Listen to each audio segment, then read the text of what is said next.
Hi folks, it's John.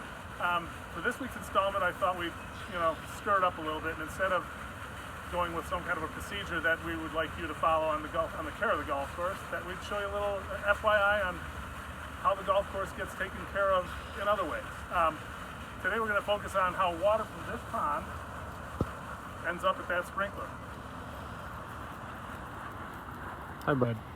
Hey, bud.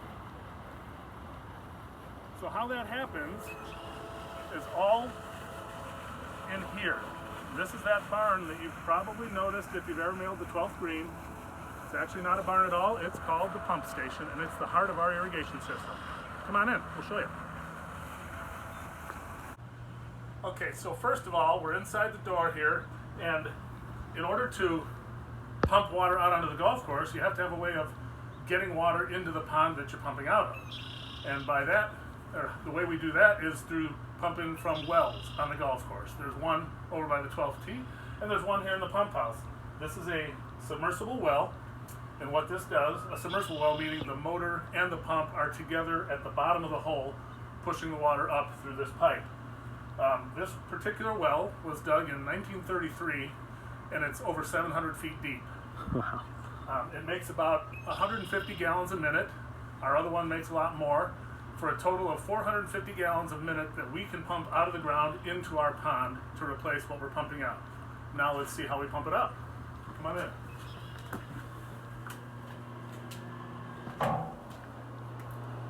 This is the true heart of the irrigation system. This is our pump station. As you can see, it's set on a metal pad. Underneath this is what is known as a wet well. That is just a concrete vault that is attached right to the pond through a 12-inch pipe. So the level of the pond is the level of the wet well.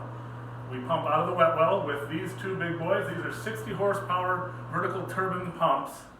And then we have a submersible 5-horse pressure maintenance pump here. These two put out 450 gallons each per minute, and this for a total of 1,000 gallons a minute.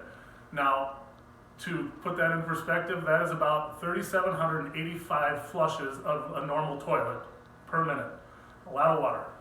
And next to it is a lot of electricity. So water, electricity, we love coming in here. This is the motherboard and the brains of the operation. This controls which pumps come on and when, based mostly on the need out of the golf course. With 1,000 gallons a minute pumping out of here, we can run 33 sprinklers at a time. And a computer back in the shop called the central decides which sprinklers to run at a given time for maximum efficiency. In other words, we don't want 33 sprinklers all in one hole going. We want them to be spread around the golf course so these things don't have to work as hard.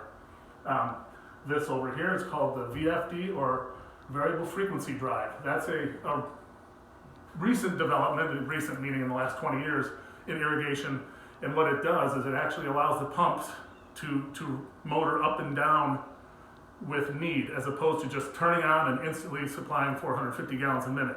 What that used to do is create a water hammer in these plastic pipes where they make turns that could be really damaging to the system, and we used to have a lot of leaks based on that. Now with variable frequency drive, the pumps motor up and motor down based on how many sprinklers are running. So that is how we get water from the ground into this pond, from the pond into this room, and from this room right out the door into the ground and throughout the irrigation system. The pipes out of the golf course, all filled, hold about 35,000 gallons of water. So that's how much we have to start with, and that's why the instant you turn on a sprinkler, there's water there. It's ready to go. So this is basically the heart and soul of your irrigation system. Well, that's it. I hope this was as interesting for you as it was for him. And if nothing else, the next time you're on the 12th green and you see one of our carts over here and the door open, you'll know that it's not to go get a cold beer out of the cooler that's fabled to have been in there. It's actually to probably take care of some issue we've had with the irrigation system. Thanks for watching. See you next week.